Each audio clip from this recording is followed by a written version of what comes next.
Hello. Happy Sunday. Sunday night, 8 o'clock. Diana the Happy Lawyer time. I guess that's going to be my theme song because that's what keeps coming up every time I turn it on. That's what comes out. Happy Sunday, rainy Sunday, fall Sunday. It was definitely a fall Sunday. It was cold and breezy and cloudy and and football-y, all those fall-y type of things. So, hi Ernie. Happy Sunday. So, last week I was talking about words, and that was Fun with Words Part 1, and this is Fun with Words Part 2. And if you want to hear the last week, feel free to go back and listen. But the one I'm going to just recap from last week, which was my favorite word, is that the word impossible is actually I'm possible. Impossible, actually, I'm possible. So these are, these are words that we use all the time that we don't really think about their meanings. And then when you look into them a little more, you see that they're a little different. So this week I'm going to be talking about other words that I love to use all the time and live with, and where they come from and what other people have said about them. I'm going to start with one of my favorite words, which is imagination. Imagination is a great thing. Albert Einstein said your imagination is your coming attractions of the future. And what you imagine in your head is what you can bring about in your life. If you see it in your mind, if you can imagine it, you can hold it in your hand. But one of my favorite things about the word imagination was said by Neville Goddard. Neville Goddard was a guy that was a speaker in the 60s and 70s. I think he passed away in the 80s. But very interesting guy, very interesting take on spirituality. And he talked about the word imagination, and he said that the part of the word imagination is image, and that we are made in the image of the Creator. And when you're made in the image of the Creator, then you're really seeing through the eyes of the Creator, and that your imagination is really the eyes and the image as seen through the eyes of God or the Creator, and that we are all creators, and that we're creating things that are in our imagination because we are creating in the image of God. So it's a little heavy. Neville Goddard is a little heavy, but I always like that he found that the image and imagination go together, and that we're created in the image of God, and that's where our imagination comes from, basically. The other word that I've been using and thinking about a lot lately was used by someone that I've been listening to and mentioning, Jordan Peterson. Jordan Peterson was talking about the word information. And information is things that we get from everywhere. There's information everywhere. There's information online, there's information in books, information from all over the world. And he said that the world is made up of information. And when you tangle with the world, you're tangling with information. And when you absorb that, you become informed. And when you become informed, then you are in formation. And when you are in formation, then you're ready to take on whatever goal you are trying to reach. So I really like that information leads to you being in formation for your needs and goals and desires. Because if you think about something that's in formation, you think about like a parade, or that's what I think about, a parade or any, type of military thing where people are, in formation, they're standing at attention, and they're basically, at their top level, and when you're in formation, you're ready to go. And being informed with information and then becoming in formation as a result of that is something that I just thought was a pretty cool take on that word by Jordan Peterson, being in formation. So that's my favorite word, information. Now, another word that I want to talk about tonight is self. The self. We're always talking about and thinking about the self. Oh, and I printed it up and it's all the way over there. Hold on one second.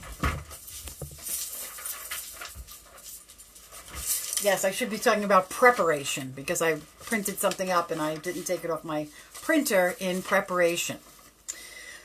So, yourself. Yourself is a person's, it's defined as a person's essential being that distinguishes them from others, especially considering the introspective and reflective actions. So what you think about yourself, your introspective self, and how you present yourself to the world. That's the definition of the word self. But sometimes we use self that in accompanied with other words like self-conscious. Now, when we talk about somebody being self-conscious, we're making it sound like, oh, that person is self-conscious. It means, they feel like, maybe their shirt is wrinkled or their hair isn't done, and they're thinking about themselves and what's wrong with them or anything that they're not comfortable with in themselves. But really, when you're self-conscious, you're not thinking about yourself. You're thinking about what other people's opinions of you, how other people see you. So being self-conscious really isn't about the self. It's about other people. And this was discussed by in the book Psycho-Cybernetics. And he talked about people feeling self-conscious. Oh, I can't believe I can't remember his name right now. I talk about this book all the time. And Psycho-Cybernetics is Maxwell Maltz, the plastic surgeon who helps people with their image, their self-image. Another interesting word where we use the word self. A lot of words have self in them. So your self-image is what you think about yourself. But when you're self-conscious, you're really worried about what other people think. It's not about the self at all. Self-consciousness is about what other people think.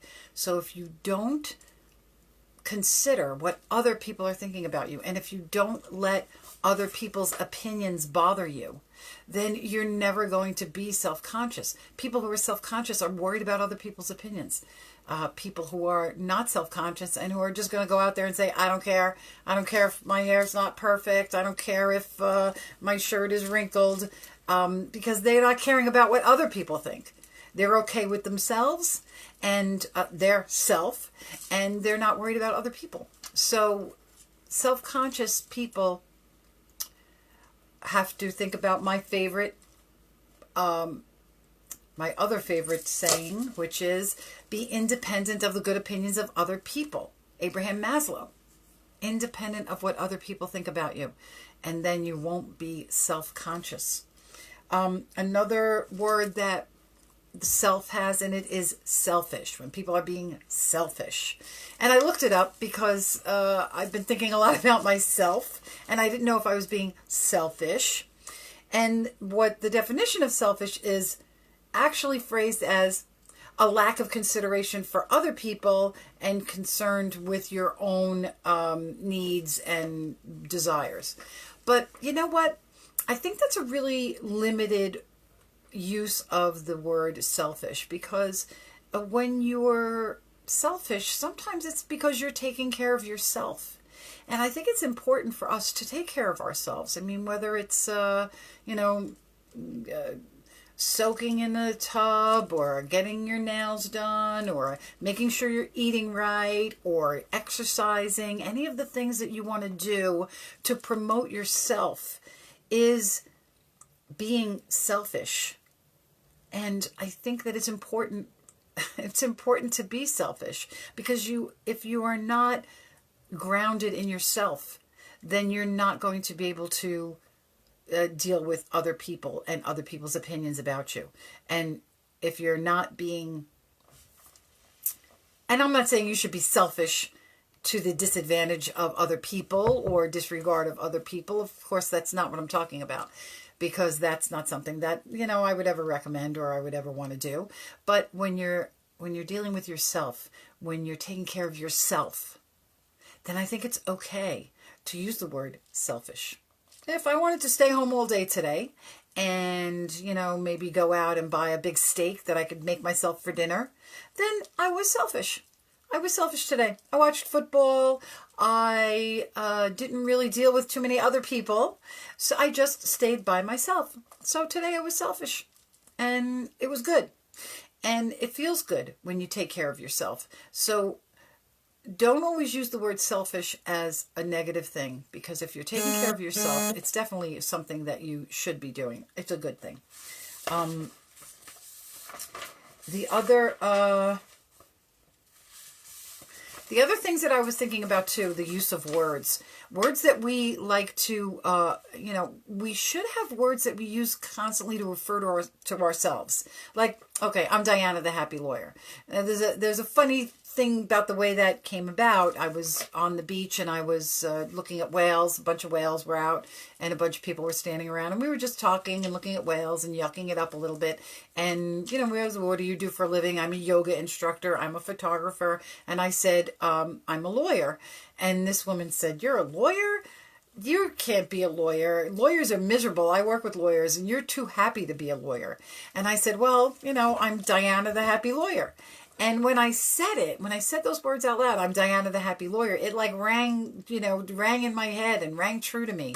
And that's how I became Diana the Happy Lawyer. I mean, I've always been happy and a lawyer and Diana, but it came together while I was in conversation with somebody. So if there's something that you think about yourself, you really need to make a little phrase up about it. Make up a, Diana the Happy Lawyer phrase, or Ernie, you're the master mathematics teacher, or masters of mathematics, or you're, anything that you can think that would be like a catchy little phrase about yourself that makes you feel good. I mean, we always hear about these, we always hear stuff like Debbie Downer. Don't be a Debbie Downer. Everybody knows what a Debbie Downer is, and don't be what was the other one that I was thinking of? Negative Nelly. We always know Negative Nelly and Debbie Downer, but there's things that you want to make up about yourself that are catchy phrases that work well. I talked about magnetizing money into your life by having a little money song. And I knew a lady named Mary that was singing the money song, and money kept coming into her life. As Ernie, this situation where you magnetize money into your life. And Mary, who kept going to places and she would win money or she'd get money in the mail, we started to call her Money Magnet Mary. And that was a really good thing. When you start referring to yourself as something like Money Magnet Mary, then you're going to be putting that vibrational out in the universe. And those words, just in and of themselves, saying those words over, Money Magnet Mary, are going to make that magnetization of money even stronger and stronger for her. So think about a word that you want to, the things that you want to say about yourself. And make them into catchy little phrases. I like to, think of myself as a competent, influential speaker. I'm a confident, influential speaker. I'm a confident, influential speaker. And I say it in my head and I practice it. And then the more you say something like that about yourself, the more you're going to magnetize that vibrational energy towards you. And then that thing comes into being. And if people say stuff like, "Oh, she's a Debbie Downer," or Debbie calls herself Debbie Downer. then that person is going to end up magnetizing that negativity towards them. So that is something that, you're going to not do. So think of something catchy and phrase for yourself. The other word that I like to think about, I always talk about this word dog. The word dog. I always say the word dog spelt backwards is God. And that's not an accident, because dogs are unconditional love. And God is unconditional love. And so I looked up dog to see what the origin of dog is. And we've heard this word dogma and stuff like that, but that's not the origin of dog. There doesn't seem to be really any origin of the word dog, except maybe for one reference I saw for the German, a German word that means strength or power, which is kind of interesting because that is also something similar to, a godlike being, something very strong and powerful. So I like the word dog, and dog spelled backwards is God. And I don't think there's any other origin or meaning to that word. So, all I can say is have a dog in your life. When you have a dog in your life, you have unconditional love that you're not going to get from anything else. I saw something the other day that said, and a dog is the only creature in the world that will love you more than it loves itself. And that's really very... there really are godlike creatures. If you look into the eyes of a dog and you see that unconditional love, you know that you're really seeing something that is way more powerful than, what we, as thinking conscious beings, our consciousness that makes us wonder why and how things happen and interfere with our ability to just have pure unconditional love for our surroundings or for nature, stuff like that. But, animals don't have that. Animals don't have consciousness like we do. Deer, birds, dolphin, they say dolphins are very smart, actually. They may actually be smarter than us. But dogs, especially, unconditional love. So always think about, having doing something good. Well, I'm a big dog promoter. I may actually think about getting a dog, but I'm trying to, be realistic because I don't have a lifestyle for a dog right now. But these are just some of the words that I was thinking about this week. And there was something else that I thought about that is not coming to my mind because, it was kind of like a lazy day. I just kind of laid around and I didn't really, I watched football. I did some shopping. I did some cleaning up. It was one of those rainy days where you just kind of want to relax, Rainy days have that lazy kind of connotation where it's like you don't really have a responsibility to go out and do something. It's kind of almost like a day off when it's raining. You get to stay in, you get to do whatever you want, you get to blow the day off, and it makes it really super relaxing. And that's what I did today. For the most part, I relaxed and I did some reading and I made some notes and I thought about different words that I like to use. So think about your imagination, that it is part of the image of the Creator. And when you're using your imagination, you're acting like the Creator. Your imagination will create stuff. Think about information.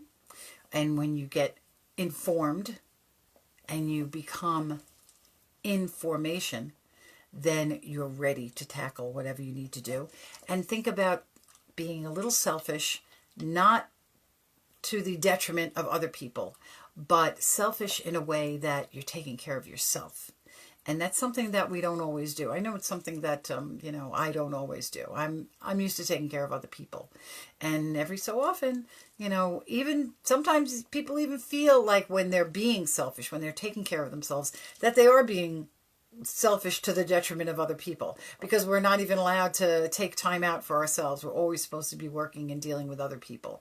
But, think about it in a different way. And realize that if you're being self-conscious, that you're not really thinking about yourself. You're thinking about what other people think about you. And then forget about what other people think about you. Don't worry about them. They are not going to, their opinions of you cannot affect how you feel about yourself unless you allow that to happen. And if you have a situation where somebody is, doing something that's upsetting you, or being judgmental, or being rude, or disrespectful to you, and you're feeling self-conscious about it, the other words that I think about are react and respond. Now, when you react to somebody, you are like, it's like a crazed reaction, uncontrolled, spontaneous screaming, like honking in the street, and when somebody cuts you off. But if you respond to somebody, that's going to be a much more thought out response. And if people are rude or disrespectful, or they're judging you, don't react to them, because that's the kind of thing that they want. They want to get to you. You've heard that, we wanted to get a reaction out of them. That's exactly what that word means. That means something that is, not controlled. A reaction is not controlled, but a response is controlled. So this week when you're going out and life is challenging, no doubt, just think about the difference between reacting and responding. And instead of reacting, try and respond and see if that might keep you a little calmer. You should be a little calmer when you're responding to people, and think about what your response is going to be. Response is always something that is developed in your mind. It's not like a knee-jerk reaction. It's something that is thought through. And just by thinking of something, just by pausing, makes you pause and think before you respond. And that is always going to allow for any emotional reaction to be quelled. And then you will, then you'll understand that person is just trying to get to you, and you're going to disregard that, and you're going to be able to remain calm, remain at peace, and carry on through your day.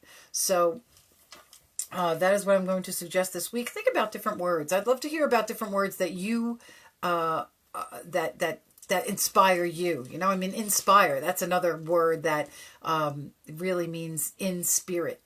And that's when you're in touch with your spirit. It also has to do with, has the root word of respiration. Inspire and respiration have a common root word. And so when you're breathing deep and breathing in all the way into your chest, into your diaphragm, into your stomach, and you let it out, then you're going to feel inspired feeling. You're going to feel in spirit. And that's always good. Feeling inspired always leads to good things in your imagination, and always leads to relaxed responses, and all of the words that connect together to cause a calm life, or result in,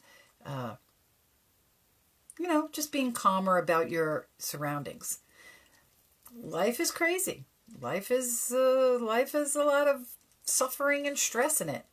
And it's only your ability to respond that is going to change what the outcome is. So no matter what is thrown at you, just remember to respond, take a deep breath, be inspired, and don't react. Let people do whatever they're going to do, and you just remain focused on yourself and create the greatest, experience that you can in life, because, we only go through once. And Jordan Peterson said, if you're only going to go through once, you might as well, do the best that you can at whatever you're doing, because there's no reason to hold back. Just do the best you can. And you know what? Some days your best is going to be better than other days. Some days your best is not going to be so good. Some days people will struggle to just get out of bed and get to work on time and make it home to, cook dinner or get the laundry done or not get the laundry done. Maybe that's not your best for the day. But whatever it is, if you're just moving forward, it's the most important thing. Just keep moving forward, and whatever next step is, take the next step. And the next step will lead you, one step after another, and your things will get done if you remain calm and don't freak out. When you freak out, I think I discussed this last time, chaos in your mind. That's what makes you all anxious and anxiety provoked. So leave the chaos out, stay calm, stay inspired, and focus on yourself. And have a great week. It's very quiet here. None of the neighbors are out. It's like been super quiet here all day because of the rain. It's almost like being in a dome. It's like being in a quiet dome, like almost like in a cave. I feel like I've been in a cave all day. So, have a grateful week, and I will see you all next week. It is coming up on Halloween.